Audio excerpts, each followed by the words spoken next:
花市艺廊来看宜兰头城镇公所，为了要来传承着宗教甲地理文化，出版着乡土系列的新册，来记录当年的历史风华。乌石港出影，中原唱歌，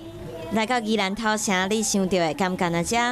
老汤花旧插门的红砖仔厝，行过高闸花街路，虽感受到200年古城真高的历史气氛。我的头镇是开兰的第一层，有非常浓厚的文化底蕴，但是我们以前的相关的历史文化资料